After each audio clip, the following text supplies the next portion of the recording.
Jai Anjaneya. Welcome to Mahabala studio. ನಿನ್ನ ಜೊತೆ ನನ್ನ ಕತೆ ಕನ್ನಡ ಸೀರಿಯಲ್ದು ಇವತ್ತಿನ ರಿವ್ಯೂ ಏನಪ್ಪ ಅಂದರೆ, ಸಂಗೀತ ಬಗ್ಗೆ ಡೇ ಒನ್ ಇಂದನೂ ಬ್ಯಾಡ್ ಒಪಿನಿಯನ್ ಇತ್ತು. ಅದರಲ್ಲೂ ರಮಣ್ ಸಂಗೀತ ಮಂಡ್ಯಕ್ಕೆ ಶಿಫ್ಟ್ ಆದಮೇಲೆ ಇನ್ನೂ ಜಾಸ್ತಿ ಆಯಿತು.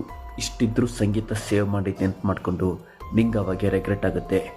ಇಷ್ಟು ದಿನ ಟಾಂಟ್ ಮಾಡಿದ್ದಕ್ಕೆಲ್ಲ ಸಾರಿ ಕೇಳ್ತಾರೆ ನಿಂಗವ್ವ. ನಾರಾಯಣ ಪೂಜೆ ಮಾಡಬೇಕು ಅಂತ ಎಲ್ಲ ಡಿಸ್ಕಸ್ ಮಾಡ್ತಿರ್ತಾರೆ. ರಾಜೇಂದ್ರ ಎಂಥವನು ಅಂತ ಅಜಿತ್ಗೆ ಗೊತ್ತಾಗಿದೆ. ಪೊಲೀಸ್ ಅವ್ರನ್ನ ಮನೆಗೆ ಬರಕ್ಕೆ ಹೇಳಿರ್ತಾನೆ ಅಜಿತ್. ನಿಂಗವ್ವ ಮನೆಗೆ ಪೊಲೀಸ್ ಎಂಟ್ರಿ ಕೊಡ್ತಾರೆ. ರಾಜೇಂದ್ರನ ಅರೆಸ್ಟ್ ಮಾಡ್ತೀವಿ ಅಂತ ಹೇಳ್ತಾರೆ. ಎಲ್ಲರೂ ಶಾಕ್ ಆಗ್ತಾರೆ.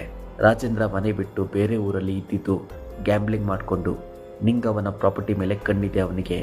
ಎಲ್ಲ ಪ್ರಾಪರ್ಟಿ ಅವನ ನೇಮ್ಗೆ ಟ್ರಾನ್ಸ್ಫರ್ ಮಾಡಿಸೋಕೆ ಮೋಸದಲ್ಲಿ ಸೈನ್ ಹಾಕ್ಸ್ಕೊಂಡಿದ್ದಾನೆ. ನಿಂಗವ್ವ ತಿನ್ನೋ ತುಳಸಿಗೆ ಸ್ಪ್ರೇ ಮಾಡಿರೋದು ರಾಜೇಂದ್ರನೇ. ಇದರಿಂದ ನಿಂಗವ್ವ ಹೆಲ್ತ್ ಕಂಡೀಷನ್ ಹಾಳಾಗಿರೋದು ಅಂತ ಅಜಿತ್ ಹೇಳ್ತಾನೆ. ಕೆಮಿಕಲ್ ಬಗ್ಗೆ ನಿಂಗವ್ವ ಬ್ಲಡ್ ಟೆಸ್ಟ್ ರಿಪೋರ್ಟಲ್ಲಿ ಗೊತ್ತಾಯಿತು ಅಂತ ಪಕ್ಕಾ ಎವಿಡೆನ್ಸ್ ಇಡ್ತಾನೆ ಅಜಿತ್.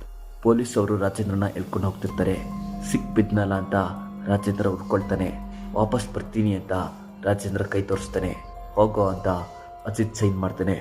ಚಂದ್ರಿಕಾ ಮತ್ತು ರಾಜೇಂದ್ರನ ತಲೆ ಮೇಲೆ ಕೂರಿಸ್ಕೊಂಡು ಮೆರೆಸ್ತಿದ್ದ ನಿಂಗವ್ವಗೆ ಫೈನಲಿ ರಾಜೇಂದ್ರ ಒಬ್ಬ ಫ್ರಾಡ್ ಅನ್ನೋ ವಿಷಯ ಗೊತ್ತಾಗಿದೆ. ಅಪ್ಕಮಿಂಗ್ ಸೀನ್ ಸಖತ್ ಇಂಟ್ರೆಸ್ಟಿಂಗ್ ಇದೆ.